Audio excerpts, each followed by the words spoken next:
விஷால் அவர்களுக்கு என்ன மாதிரியான ஒரு ஒரு டாக்டரா நீங்க என்ன சார் நினைக்கிறீங்க? விஷால் அவர்களுக்கு என்ன மாதிரியான ஒரு சத்தியமா என்னன்னு தெரியாது. நான் இன்னும் அதை பார்க்க கூட இல்லை. காலையிலேருந்து விஷால் விஷால் விஷால்னு அத்தனை மீடியா இப்படி பேசியே அவர் வந்து சாதாரணமாக இருக்கிற ஒரு மனுஷனுக்கு பயங்கரமான நோய் இருக்கிற மாதிரி தான் கிரியேட் பண்ணி ஒரு முறை ஒரு கேள்வி மாத்திரம். கடைசியாக விஷால் நடித்து வந்த படம் என்ன படம்? ஒரு கண்டிப்பா ஒரு 2 இயர்ஸா தான் இருக்கும். அது அப்படியே காணாமல் போன ஒரு ஆளை அப்போல்லாம் கவலைப்படாமல் இன்றைக்கி வந்து அவருக்கு என்ன ஆச்சு ஏதாச்சு என்னமோ உயிரை விடுறீங்க எனக்கு ஒன்றும் புரியுது. இப்போ என்னத்துக்கு அவரை பற்றி திருப்பி திருப்பி பேசி அவருக்கு ஒரு பீதியை கிளப்புறீங்க? ஒரு தேவையில்லாத இது வந்து இப்போ இது பண்ணும்போது அவருக்கு அவங்க குடும்பத்தாரெலாம் என்ன நினைப்பாங்க? இன்ஜெக்ஷன் போடுறேன், இது வந்து லோக்கல், இது வந்து சிங்கப்பூர்லேருந்து வந்தது, இது வந்து அமெரிக்காவிலேருந்து வரவழைச்சது, எது வேணும்ப்பாங்க. இந்த அமெரிக்கா இது ஒரு இன்ஜெக்ஷன் 200 இவன் 200 தான் கேட்பான். 3 ஒன்று தான், எல்லாம் வந்து 10 ரூபா வால்டாக்ஸ் ரோட்டில் தயார் பண்ணுறாங்க. இப்போ நோயாளி வந்து கேட்குறாங்க, என்ன சார் ஒரு கீழே விழுந்து காலில் அடிபட்டுருக்கு, எங்கள் காலத்தில் நாங்கள் அது மேலே மண்ணை போட்டு போடுவோம், இந்த காலத்தில் அந்த மாதிரி மண்ணை போட்டிங்கன்னா டட்டுன்னு சொல்லுறோம். இப்போது இந்த விஷால் அவர்களுக்கு என்ன மாதிரி சொல்கிறாங்கன்னா, அவன் இவன் ஒரு படத்தில் நடிக்கும்போது அந்த கண்ணை மாற்றி நடித்ததுனால அதோட தாக்கம் தான் வந்து தலைவலி கிரியேட் பண்ணியிருக்கலாம். ஏன்னா அந்த கண்ணில் வந்து ஒரு கான்டாக்ட் லென்ஸ் வச்சு தான் அந்த மாதிரி பண்ணாங்க. அது அவருடைய கண்ணுக்கு ஒரு சோர்வை கொடுத்துருக்கு. அது உண்மையா சார்? அது சோர்வை கொடுத்துருக்கலாம். இந்த டிப்ரெஷன் ஆனால் இந்த குடிக்கணும் அப்படின்ற ஒரு மைண்ட் செட் ஏன் சார் போகுது? குடிச்சாக்கா தன்னிலே மறக்கிறோம், வயிறு உடம்பு ஏற்றுக்க மாட்டேங்குது, போதை பொருளை முடியாதுங்குது. நான் என்ன சொல்கிறேன், உனக்கு சிக்கன் கொடுக்குறேன், ஃபிஷ்ஷு கொடுக்குறேன், சிப்ஸு கொடுக்குறேன், கொஞ்சம் குடிச்சிக்கன்னு என் உடம்பை தாஜா பண்ணி தான் உள்ள தரும். அப்படிலாம் குடிக்கணுமா? அப்படிதான் குடிக்க முடியும். அது கொஞ்ச நாள் போச்சுன்னா நல்லா பழகிட்ட அப்புறம் ராவா அடிக்கிறது, அப்படியே குடிக்கிறேன். நான் இன்னைக்கு வரணும் நான் நிறையா குடிச்சிருக்கேன், தன்னை மறக்கிற அளவுக்குலாம் நான் குடிச்சிருக்கேன். ஆனால் குடிச்சதுக்கப்புறம் எருமாடு மாதிரி நான் தூங்கி தான் இருக்குது. அவன் மாத்திரம் தான் ரொம்ப ஜாக்கிரதையாக இருப்பான். குடிச்ச உடனே ஒரு பக்கெட் எடுத்து பக்கத்தில் வச்சுக்குவான். ஏன்னா வாந்தி வந்து நான் அப்படியே எடுத்து விடாது. இவனுக்கெல்லாம் குடிச்சு விட்டு வாந்தி எடுத்து நான் ரூமே கழுவு எடுத்தா போச்சு. அப்புறம் தான் பார்த்தேன் ராமனே குடிச்சு விட்டு வாந்தி எடுப்போம், நான் குடிக்க ஆரம்பிச்சேன். நடிப்பு உலகம், அரசியல் உலகத்துல எல்லாம் ஒரே ராத்திரியில் நீங்கள் மேலே போவீங்க. நாகேஷ் அவர்கள் அவர் அந்த மாதிரி அவரோட பையன் ஆனந்த் பாபுலாம் ஷைன் ஆனாலும் நாகேஷ் அவர்கள் வந்து குடினால தானே அந்த மாதிரி ஆனார். குடினால ஆனார்னு சொல்ல முடியாது. ஆனந்த் பாபுவுக்கு வந்து இந்த மாதிரி நிறைய பழக்கங்கள்லாம் வந்தது, அது அவரை வந்து பெருசாக பாதிச்சு. புகழ்பெற்றவருடைய புதல்வர்களாக இருக்கிறதுக்கு வர்ற விலை அது.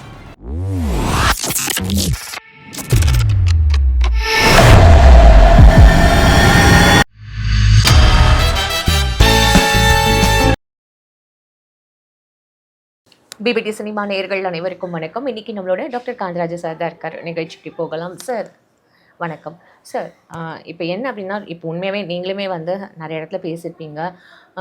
விஷால் அவர்களுக்கு என்ன மாதிரியான ஒரு டாக்டராக நீங்கள் என்ன சார் நினைக்கிறீங்க? விஷால் அவர்களுக்கு என்ன மாதிரியான ஒரு சத்தியமாக என்னன்னு தெரியாது. நான் இன்னும் அதை பார்க்க கூட இல்லை. காலையிலேருந்து விஷால் விஷால் விஷால்னு அத்தனை மீடியா டிஜிட்டல் மீடியாவும் வந்து பேசிக்கிட்டு இருக்காங்க. அவர் இப்படி பேசியே அவர் வந்து சாதாரணமாக இருக்கிற ஒரு மனுஷனுக்கு பயங்கரமான நோய் இருக்கிற மாதிரி தான் கிரியேட் பண்ணி. சார் அப்படி இல்லை சார், நீங்கள் ஒரு விஷயம் புரிஞ்சுக்கணும். ஏன்னா விஷால் மேலே இங்கே தொடர்ந்து பலதரப்பட்ட ஒரு நெகட்டிவ் விமர்சனங்கள் தான் தொடர்ந்து வந்திருந்தது. ஆனால் திடீர்னு அவருக்கு உடம்பு சரியாலாமா அப்படின்னு பார்க்கும்போது மக்கள் எல்லாரும் உண்மையாகவே அப்படியே மாறி, ஐயோ என்ன எப்படி இருந்த மனுஷன் இப்படி ஆயிட்டானே அப்படின்ற மாதிரியான ஒரு கமெண்ட்ஸே வர ஆரம்பிச்சு அவருக்கு எல்லாருமே பாசிட்டிவாக அனுதாபப்பட ஆரம்பிச்சிட்டாங்க. இல்லைம்மா, ஒரு முறை ஒரு கேள்வி மாத்திரம். கடைசியாக விஷால் நடித்து வந்த படம் என்ன படம்? யாருக்காவது ஞாபகம் இருக்கா? எத்தனை வருஷம் ஆச்சு? இல்லை இருங்க, மார்க் ஆண்டனி. எவ்வளோ நாள் ஆச்சு? ஒரு கண்டிப்பாக ஒரு 2 இயர்ஸாக தான் இருக்கும். அது அப்படியே காணாமல் போன ஒரு ஆளை அப்போல்லாம் கவலைப்படாமல் இன்றைக்கி வந்து அவருக்கு என்ன ஆச்சு ஏதாச்சு என்னமோ உயிரை விடுறீங்க எனக்கு ஒன்றும் புரியலையே. இல்லை சார், இதே தான் அந்த விஜயகாந்துக்கு அதை தான் பண்ணீங்க. அவர் மக்கள் நல கூட்டணியில் தோற்று போனதுக்கப்புறம் அவர் எங்கே போனார்னு யாருக்குமே தெரியாது. அவர் உடல்நிலை சரியில்லாமல் படுத்த உடனே நீங்கள் ஆள் மாற்றி ஆள் வந்து அவர் முடிஞ்சு போகிறவர்னு விட மாட்டேன்ட்டீங்க. இப்போ என்னத்துக்கு அவரை பற்றி திருப்பி திருப்பி பேசி அவருக்கு ஒரு பீதியை கிளப்புறீங்க? ஒரு தேவையில்லாத இது வந்து இப்போ இது பண்ணும்போது அவருக்கு அவங்க குடும்பத்தாரெலாம் என்ன நினைப்பாங்க? நமக்கு ஏதோ வரக்கூடாது ஏதோ வந்துருச்சு போட்டிருக்கு இப்படிலாம் ஒவ்வொரு மீடியாவை போட்டு நம்மளை இது பண்ணுறது நினைக்க மாட்டாங்க. இல்ல சார். தேவையா அந்த சார் அவருக்கு இந்த கையெல்லாம் நடுங்கி அந்த மாதிரிலாம் இது பண்ணும்போது உண்மையாவே ஒரு மனசு ரீதியா ஏதாவது டிப்ரெஷன்லாம் எவ்வளவோ ஏதோ இருக்குது. அது அவங்க டாக்டர் பார்த்துருப்பாருமா. அவர் ஒன்றும் பிச்சைக்காரர் இல்லை. அவருக்கு ஒன்றும் பெரிய ஃபேமிலி டாக்டர் இருப்பாங்க. ஒரு பெரிய நர்சிங் ஹோம்ஸ் இருக்குது. அவரால் போக முடியாதா? அதான் இப்போ இப்படியெல்லாம் நம்ம ஆள் மாற்றி ஆள் பேச பேச என்ன ஆகுன்னா அவருக்கு ஒரு சாதாரண விஷயம் கூட ஏதோ ஏடா குடும்பம் எத்தனை நடந்துருச்சு போட்டிருக்கு அத்தனை பேர் பேசுகிறாங்கன்னு அவங்க குடும்பத்தில் கூட பயந்துக்க மாட்டாங்க. அவர் பயந்துக்க மாட்டார். சார் நாம பயமுறுத்தக்கூடாது.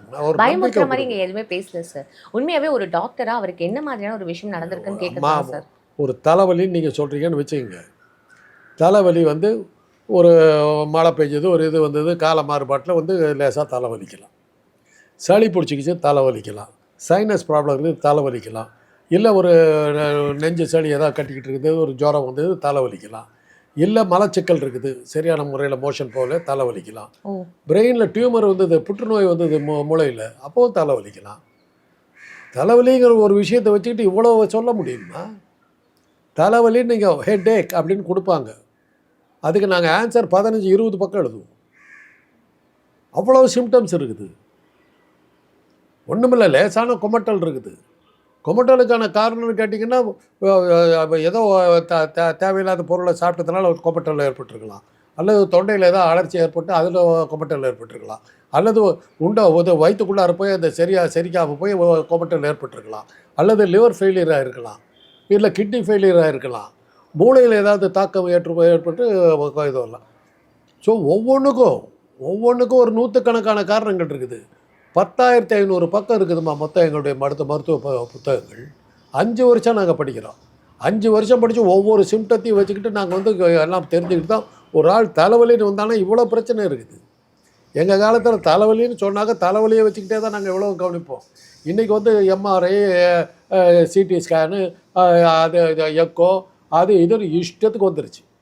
இப்போ நான் தொட்டு பார்த்து நோயை கண்டுபிடிச்சாக்கா பேஷண்ட்டை என்ன கேட்குறாங்க, சார் ஏன் ஒரு ஸ்கேன் எடுக்கக்கூடாதாங்கிறாங்க. பேஷண்ட்டே கேட்குறாங்க. நான் எங்கள் காலத்தில் படிப்பு என்னென்னா அவ்வளோ டெக்னாலஜி அவ்வளோ கிடையாது.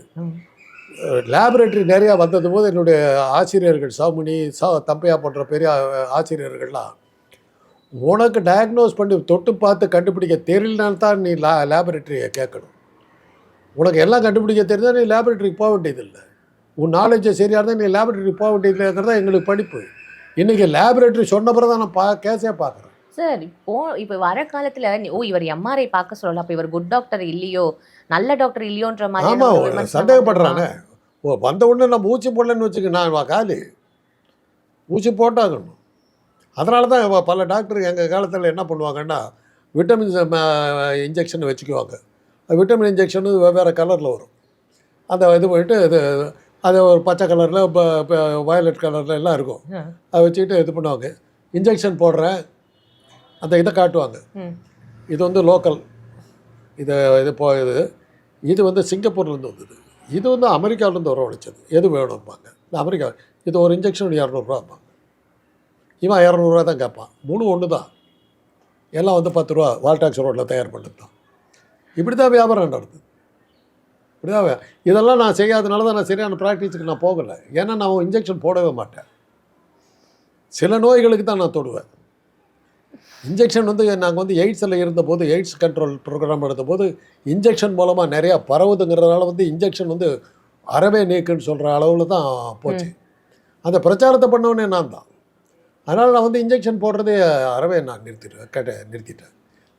அத்தியாவசியமாக இருந்தாலும் இன்ஜெக்ஷன் போக மாட்டேன். இது இப்போ எப்படி மாறிடுச்சு சார்? இன்னைக்கு இப்போ நோயாளி கேட்குறாங்க, என்ன சார் ஒரு கீழே விழுந்து காலில் அடிபட்டுருக்கு. எங்கள் காலத்தில் நாங்கள் அது மேலே மண்ணை போட்டு போயிடுவோம். இந்த காலத்தில் அந்த மாதிரி மண்ணை போட்டிங்கன்னா டெட்டனஸ் வந்துருக்குறோம். அந்த காலத்தில் அவ்வளோதான், பொத்துன்னு விழுவோம். விழுந்த உடனே காலில் அடிபட்டு ரத்தம் கொட்டும் முழங்காலிருந்து. உடனே மண்ணை எடுத்து அப்படியே கொட்டிடுவாங்க. கொட்டிட்டா முடிஞ்சு போச்சு, ரத்தம் நின்று முடிஞ்சு போச்சு. நாங்கள் பாட்டு வேலை பார்த்து. இப்போ மண் எங்கே இருக்கு? இன்றைக்கி மண்ணே காணும், எல்லாம் செமெண்ட்டு தெரியா போயிடுச்சு. அதனால் அந்த மண் இருந்து போட்டாக்கா ஒரு டெட்டனஸ் வந்துருக்குறோம். எங்கள் காலத்தில் நாங்கள் டெட்டனஸை கேள்விப்பட்டதில்லை. ஆனால் வளைஞ்சான் டிசீஸோ என்னமோ பேர். அது செத்து போனவங்க நிறையா இருந்தாங்க. அதுக்கப்புறம் ட்ரிபிள் ஆன்டிஜன் இந்த மாதிரிலாம் வந்ததுக்கு பிறகு ட்ரிபிள் வேக்சின்லாம் வந்ததுக்கு பிறகு அதெல்லாம் இன்றைக்கி இல்லாமல் போயிடுச்சு இல்லை. டெட்டனஸ் எல்லாம் நாங்கள் பார்க்குறது இல்லை. காந்தராஜ் சார் அப்போ கூட இப்போவும் நாங்கள் டிடி போடுறோம், டாக்ஸாய்ட் போடுறோம், அது போடுறோம். இப்போ இந்த விஷால் அவர்களுக்கு என்ன மாதிரி சொல்றாங்கன்னா, அவன் இவன் ஒரு படத்துல நடிக்கும்போது அந்த கண்ணை மாத்தி நடிச்சதுனால அதோட தாக்கம் தான் வந்து தலைவலி கிரியேட் பண்ணுச்சு. கிரியேட் பண்ணியிருக்கலாம். ஏன்னா அந்த கண்ணில் வந்து ஒரு கான்டாக்ட் லென்ஸ் வச்சு தான் அந்த மாதிரி பண்ணாங்க. அது அவருடைய கண்ணுக்கு ஒரு சோர்வை அது கொடுத்துருக்கலாம். உண்மையா சார்? அது சோர்வை கொடுத்துருக்கலாம். பட் அது வந்து என்ன ஒரு மேக்கப் டெக்னாலஜியில் அதை பண்ணாங்க.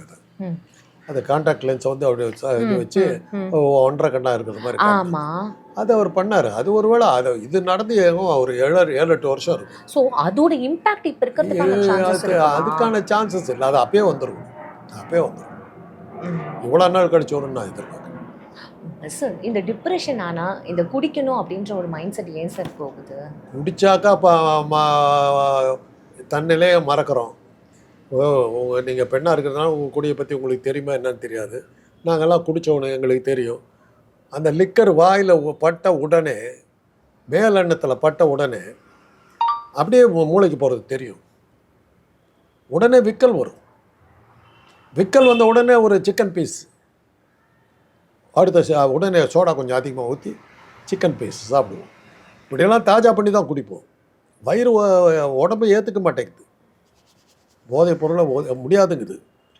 நான் என்ன சொல்கிறேன், உனக்கு சிக்கன் கொடுக்குறேன், ஃபிஷ்ஷு கொடுக்குறேன், சிப்ஸு கொடுக்குறேன், கொஞ்சம் குடிச்சிக்கன்னு என் உடம்பை தாஜா பண்ணி தான் உள்ள தள்ளுறேன். அப்படிலாம் குடிக்கணுமா? அப்படி தான் குடிக்க முடியும்.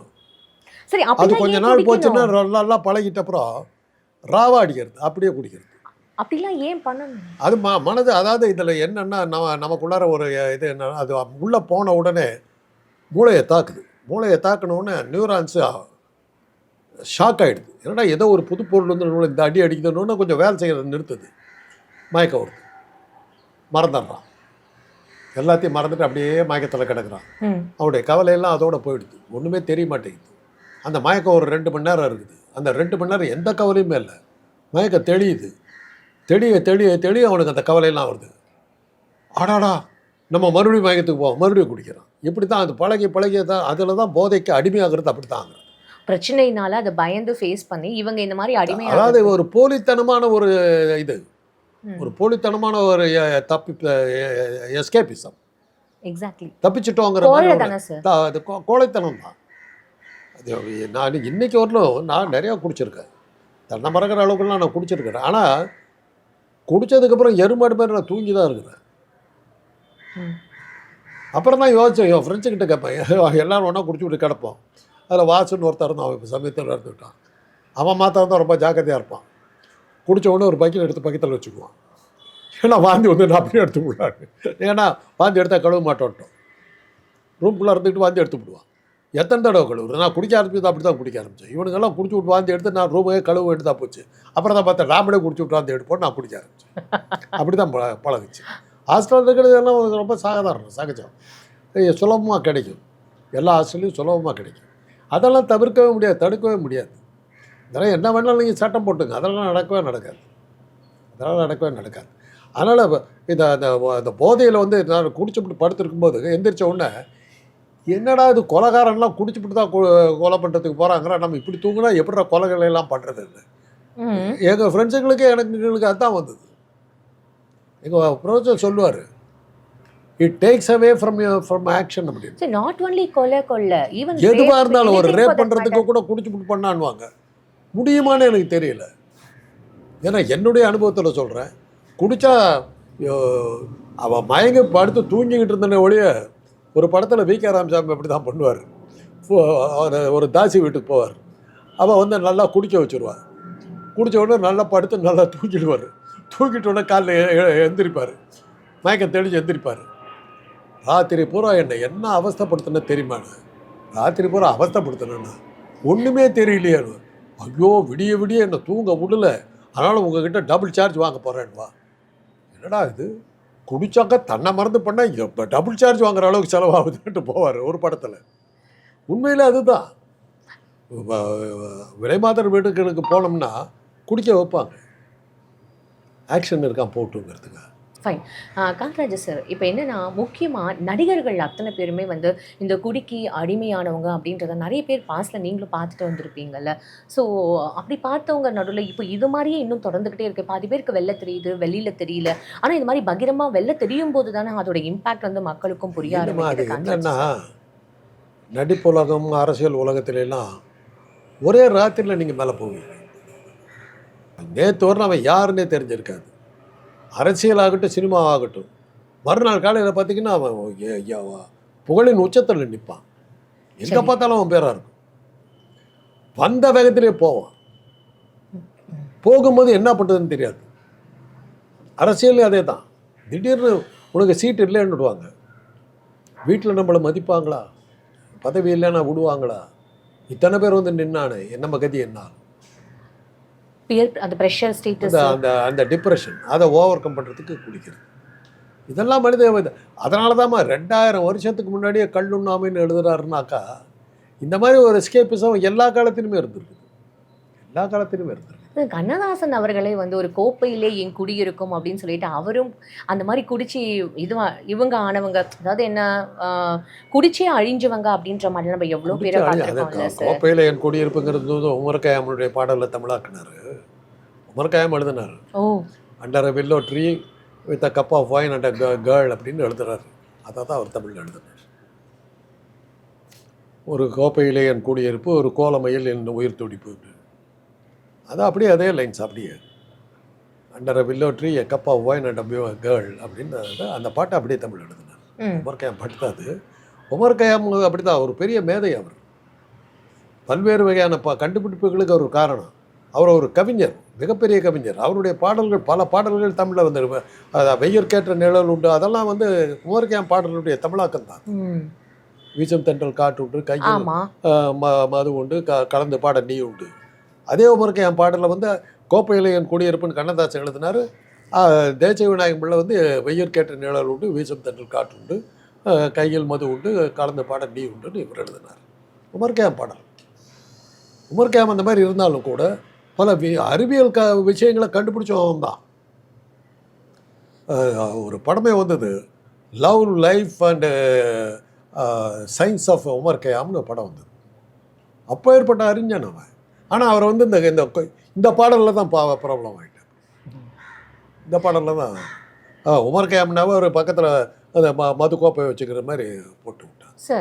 சார் இப்படி இது எதுக்கு சொல்ல வரேன்னா, அந்த மதுங்கிறது வந்து கொடுக்குற ஒரு சந்தோஷம், அது தப்பிக்கிறது, எஸ்கேபிசத்துக்கு அது ஒரு நல்ல பொருளாக. நாகேஷ் அவர்கள் அவர் அந்த மாதிரி அவருடைய பையன் ஆனந்த் பாபுலாம் ஷைன் ஆனாலும் நாகேஷ் அவர்கள் வந்து குடினால தானே அந்த மாதிரி ஆனார். குடினால ஆனார்னு சொல்ல முடியாது. நாகேஷ் வந்து இயற்கையாக தான் மரணம் அடைஞ்சார். அவருடைய மகன் சரியாக போகலை. ஆனந்த் பாபு சரியாக போகல. ஆனந்த் பாபுவுக்கு வந்து இந்த மாதிரி நிறைய பழக்கங்கள்லாம் வந்தது.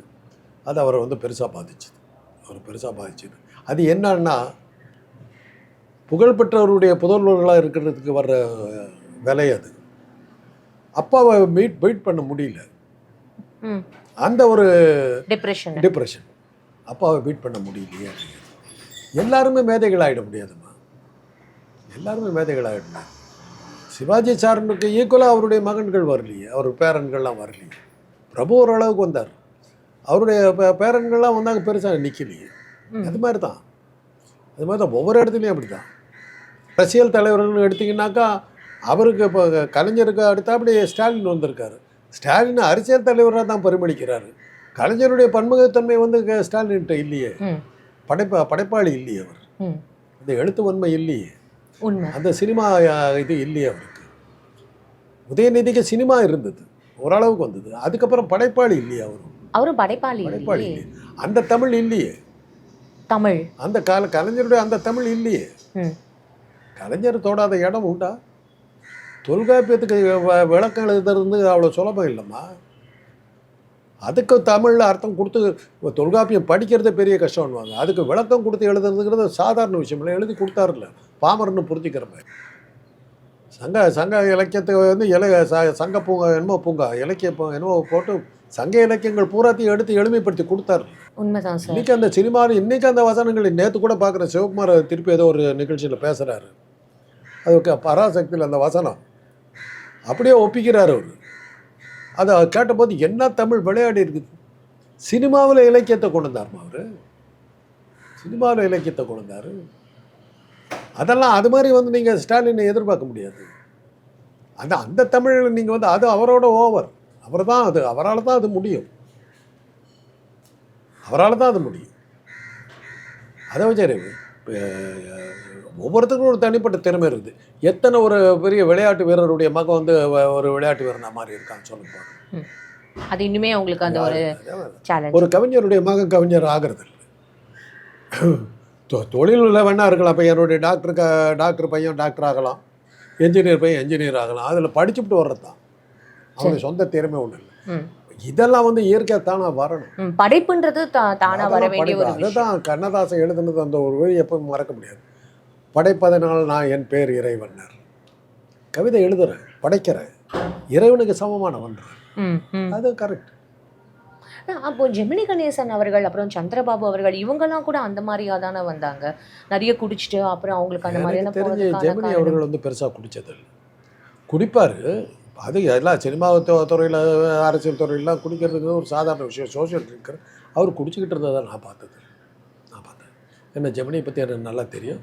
அவருடைய அந்திம காலங்களில் அவரோட கிட்ட நிறையாவே பழகியிருந்தார். அவருடைய சொந்த வாழ்க்கையிலெல்லாம் கூட என்கிட்ட பல விஷயங்கள் கலந்துருக்கு. அப்போ ஜெமினி கணேசன் அவர்கள் வந்து சந்திரபாபு அவரை ஏமாற்றி ஏதோ ஒரு இடம் வாங்கிட்டதா இப்போ வந்து ஒரு ரீசெண்டாக ஒரு விஷயம்லாம் வருது சார். அதெல்லாம் அவங்களுக்குள்ள நடந்திருக்கு, அதெல்லாம் தெரியாது. அந்த நேரங்களில் நான் அவர்கிட்ட ஜெமினிக்கிட்ட அவ்வளோ இருந்தது எனக்கு தெரியாது. அவர் வந்து ஏறத்தாழ சினிமா உலகத்தை விட்டு வெளியே வந்ததுக்கு பிறகு அவருடைய அந்திம காலத்தில் அவர் ஓய்வாக இருந்த நேரத்தில் என்னோட நிறையா பழகினார். ஏன்னா எப்படி பழகினார்னாக்கா, காலையில் ஒரு பீச்சுக்கு வருவார். பீச்சில் இருந்து எங்கள் அண்ணனோட ராஜாராமோட பேசிக்கிட்டே நேராக வீட்டுக்கு வந்து காஃபி குடிச்சிட்டு போவார். அப்போ என்கிட்ட அவர் நிறையா நேரம் அரட்டை அடிச்சுட்டு போவார். அரட்டை அடிச்சுட்டு போகும்போது எல்லாம் சொல்லுவார், ஏன்டா நீ எல்லாம் சினிமாவுக்கு வரலன்னுவார்.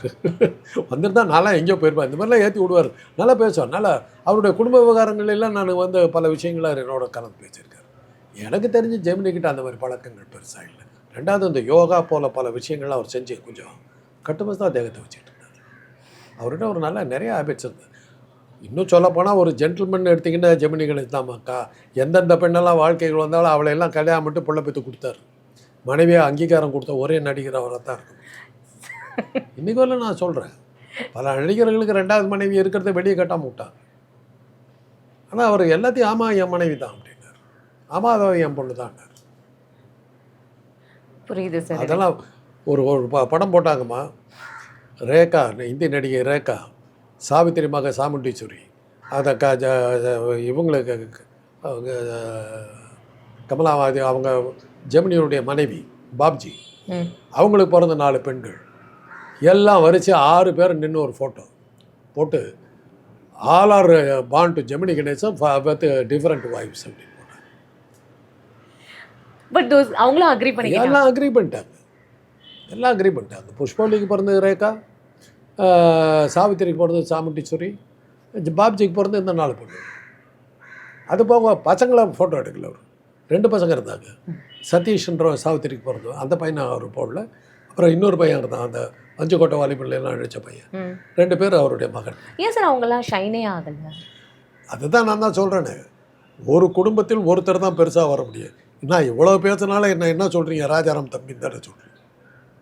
அந்த அடையாளம் இது பண்ண தவிர்க்க முடியுமா? நான் முடியாது. ராஜாராம் இருந்தபோது என்னுடைய தந்தையார் பேரில் தான் சொன்னாங்க. என் தந்தையார் வந்து தருமபுரி மாவட்டத்தில் பெருசாக இருந்தார், தலைவராக இருந்தார். ஒரு முதல்ல தேர்தலில் நின்ற போது அவருக்கு 2 காரணங்கள்ல அவர் ஜெயிச்சார். ராஜாஜி மகனை தோற்கடிக்கிறார், அவ்வளோ பெரிய எதிராளியை தோற்கடிக்கிறார். என்னன்னாக்கா அந்த ஜனங்க என்ன நினச்சிட்டாங்க, ராஜாராம வந்து ஒரு நாயுடுன்னு நினச்சாங்க, தெலுங்கு பேசுகிறோன்னு நினச்சாங்க, கிருஷ்ணகிரி ஆந்திரா பாடல். ஆனால் அது ஒரு பக்கம் வந்துருச்சு. ஆனால் கஸ்தூரி கொடுக்கு, நம்ம கஸ்தூரி ஐயாவுடைய மகன், அந்த அளவுக்கு எங்கள் அப்பா கிருஷ்ணகிரி ஓசூரில் பாப்புலராக இருந்தார். ஆனால் கஸ்தூரி கொடுக்கு అంతా నీకే వేస్తారయ్యా పోయా அப்படின்னு பேசிட்டாங்க, அமிச்சாங்க. உனக்கு தான் ஓட்டு, ఎందుకు అడుగుతారు, నువ్వే వేస్తారు, మన கொடுக்குப்பா, போ போ போ வெளில போ வெளில போ. தெலுங்குலாம் அசத்துறீங்க, அதெல்லாம் தொழிலுக்காக கற்றுக்கிட்டது தெலுங்கு. அதனால் அந்த மாதிரி சொல்லி இது பண்ண அப்படி தான் அவர் ஜெயிச்சார். ஜிடி நாடுகள்லாம் தோக்கடிச்ச ஊர். ம். அந்த ராஜாஜி, அதே ராஜாஜி மகனை இவர் வந்து தோக்கடிச்சார். அதுக்கு காரணம் என்னுடைய தந்தையாருடைய புகழ் அவ்வளோ பெருசாக இருந்தது. அந்த அளவுக்கு அவர் அங்கே இருந்தார். அதனால் அவர் ரொம்ப காலம் வரலும் வந்து ஜஸ்டிஸ் பார்ட்டி லீடராக இருந்த கஸ்தூரியோட மகன், அப்படி தான் ராஜாராமுக்கு பேர். பெரியாருடைய, அதுக்கப்புறம் பெரியாருடைய செக்ரட்டரியாக பண்ணால் பெரியாருடைய செக்ரட்டரின்னு தான் பேர். அப்புறம் தான் ராஜாராமாக வந்தார். இவ்வளோலாம் நான் ராஜாராம் தம்பியாக வீட்டில் இருந்ததுனால இல்லை ராஜாராம் தம்பின்னு தான் நினச்சேன். சரி, ஓகே. இன்றைக்கி நீங்கள் வந்து அறிமுகப்படுத்தும் போது சில பேர் ராஜாராம், இப்போ முன்னாள் சபாநாயகர் ராஜாராமுடைய தம்பின்னு தான் சொல்கிறாங்க. என்ன பண்ணாலும் அது நடக்காது. அது மாதிரி ஒரு குடும்பத்தில் ஒருத்தர் தான் வர முடியும். அந்த புகழை வந்து நான் இது ஈக்குவலைஸ் பண்ண முடியாது.